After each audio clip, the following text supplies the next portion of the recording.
Gap Real Estate. I actually started selling real estate numerous years ago, but I'm sorry, I'm screwing up. I started selling real estate years ago. I am a native of Nashville, so I had the opportunity to watch it grow from the very small city that it was to now the huge metropolitan area that it's becoming. I went to Maplewood High School, played sports there, very competitive. Know a lot of people here, and I spent a lot of time helping a lot of those same people that I grew up with find homes. I ended up in real estate because I was working in a company, a corporate company here, doing accounting. I was the last man in, the first man out when the economy changed. So at that point, I made a decision to go ahead and start selling real estate, which is what I always wanted to do. But after I graduated from high school, I went to Fisk University and just kind of went a different path. So now I'm here 8 years later selling real estate and just been helping numerous homeowners, first-time home buyers, people who are selling their homes again, but just pretty much empowering those people to be able to take the next steps into home ownership. And so you've been involved in real estate for the last 8 years. Yes. In Nashville. And you've had an opportunity, I would imagine, to watch Nashville grow. And I would imagine as a realtor, you can say something about the growth of Nashville and how it fits into your market and how you're trying to use the growth of Nashville as part of your market.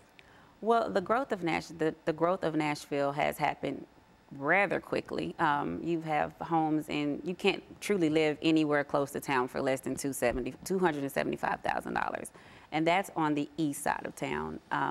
Everything else is pretty much skyrocketed. I've had a lot of clients who have been moving out to the suburb areas, more like Hendersonville. You have Shelbyville, Eagleville, not Bellevue, Pegram, Cheatham County, different areas because the prices have gotten so high in the Nashville area, which is due to the gentrification that's going on, and it's affecting a lot of people. Some people positively, some people negatively, but it's just, as a whole, you want to just make sure that you're working with the agent that can help you walk through the process and put you in something that's going to work for your family and your lifestyle. I think we've said quite a bit about Nashville's growth, and you talk about the impact that this is having on some of your clients from a positive point of view as well as from a negative point of view. Let's look at, during this segment, some of those views in reference to what are some of the negative things in reference you finding out that your clients will talk about dealing with the expanding real estate industry in Nashville, and what are some of the positive things that they will talk about? Some of the negative things that I've seen is sellers. You'll live in East Nashville, you sell your home for maybe $250,000, and you cannot afford to live anywhere near where you currently live or to live in anything the size of what you currently live in.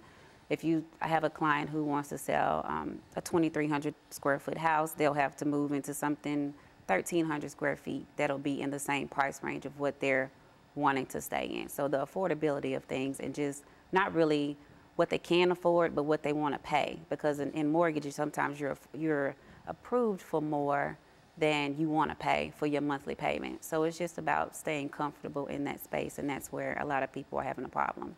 But if they are now in a house in one of these areas that's growing with gentrification and et cetera, what are some of their prospects in terms of how they sell that house, and what are some of the advantages of them selling? The advantages? Yeah. I know there are a lot of companies going around purchasing their homes due to tax prices. I have a lot of clients call me, hey, they want to offer me this price for my taxes, and they'll pay me cash. And to someone who's older and whose home is paid off, $85,000, $100,000 is a lot of money to them. And I sometimes feel like they've been taken advantage of. If they just do it that way, I think they should speak with the realtor, because their homes are they're worth a lot more than they're thinking they're worth. So you do think that there are a large number of folks who are ready to sell their house, but and we'll talk about that when we come back. And we'll be back with you following this very, very short commercial break.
Kisa. Thank you and welcome back to the second segment of the show for today. We're talking to Ms. KFowler. Now, Ms. Fowler, during this second segment, we've got about 8 minutes. And let's talk about first-time home buyers in Nashville, some of the advantages and some of the disadvantages in terms of your perspective in terms of dealing with first-time home buyers. Okay, well, what I'm seeing with a lot of first-time home buyers is they're getting off track sometimes because they're thinking that renting is the best thing to do. They're paying upwards sometimes of $1,500 to rent a home, and you can have a very nice house that you're paying a mortgage for. You're actually paying somebody else's mortgage when you're renting. So it's not as hard as they think it is to get pre-approved. A lot of people are using a lot of different credit programs to look at their credit, and the easiest way for them to go ahead and find out what they qualify for is to reach out to a lender. And if they don't have a lender, of course, to reach out to an agent as myself or someone else that they trust that can get them in the right hands so they could go ahead and start working on what they need to pay off. It's a serious business when you get ready to sell a house. Is that what you're saying? It's very serious. It's very serious. It's a legal binding contract when you decide to purchase a house. Everything in that contract you can be sued for if you do not perform what you're saying you're going to do. Of course, being a homeowner is like the American dream, and it's kind of changing because the prices in Nashville have become so high in terms of some people's affordability that they're having to move to the outskirts of town. You have Clarksville's and just different areas that are cheaper, but they're moving those, the people are having to move out there due to just prices and what they can afford comfortably. A person who had a nice home in one area will move to another area, perhaps get more money for that home than ordinarily, and move to another area, but still cannot replicate that first home in that second area that they moved to. Is that a problem with them? Well, they could replicate the home oftentimes, but they have to move 45 minutes away from Nashville to even get something equivalent to what they had for a good price. And you're right, they are getting more money than they would normally get, maybe $250,000, $300,000 for a home that they paid $80,000, $100,000 for years ago. So they have a huge surplus, but where do they go once they sell? And if they want to replicate that in terms of getting the same quality of the house that they sold and left, they have to pay more money when they move. Is that? They're going to either pay more money to live close, or they're going to have to go about 45 minutes to 50 minutes outside of that area and just have get a new comfort zone in terms of new area. And so do you find that there are many folks who make that choice in terms of their movement, and what are some of the consequences of some of those choices that they make? I've seen people make that choice and they've moved. I haven't had anybody come to me with any consequences. They've actually been happy with their move because most people that are selling, they're just wanting to sell, and they have, like I said, find a new comfort zone. Your house is your comfort zone, is your everything. So it's hard sometimes to get sellers to change their minds on places that are comfortable for them because they know where they live. They've lived there for numerous years and they don't want to be anywhere else. So, yeah. And so you find that when they do sell, they get a good price, but they can't replicate that house with that same amount of money in the area where they sold. No. And so it seems that the most important thing is central location. What does that mean in terms of housing and the houses that you're dealing with, located around the center city area? What does that mean in terms of the central location? Well, it's just not happening. Even once you sell $300,000, you're not going to get what you want in your area most of the time. It's just not going to happen. And so individuals, you would advise individuals who wish to sell to think in terms of the comfort zone, I think you indicated, in terms of what they are going to receive if the idea is to sell and rebuild. What about those individuals who sell with the intention of having a large amount of money, but not only can they not afford housing, but they have other things that they now have to call upon in terms of using the cash that they had? Can they survive for a long time with the money that they pay for that first house without buying a comparable house? You said, can they survive? That just depends on how they go about dispersing that money. I would definitely encourage them to get somebody to help them manage that type of money if they have never had that kind of money before. They can buy in different areas. I'm not going to say they can't buy in their area. No, they can qualify for a loan oftentimes and then use the remainder as a payment of overage. But it is a lot higher than what they were used to paying before in those particular areas.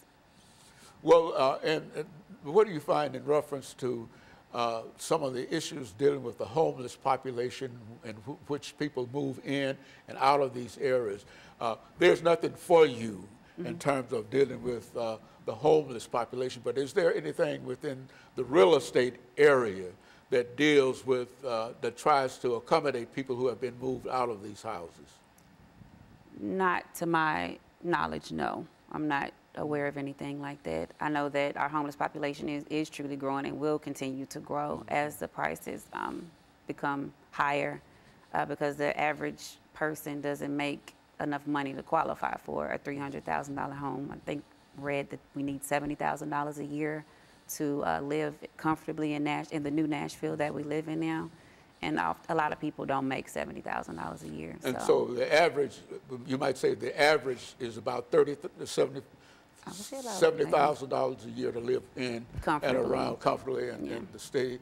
And those who can't afford that might have a house there, but once they receive that money, that's all that they have in reference to the house. They can't replicate that, and more than likely their comfort, I think you call it the comfort zone, has diminished. Is that what you find? Well, oftentimes they find a new comfort zone, a new area to start to love and to adopt because that's where the homes are priced where they want to live and what they want to pay, not where they want to live, but what they want to pay.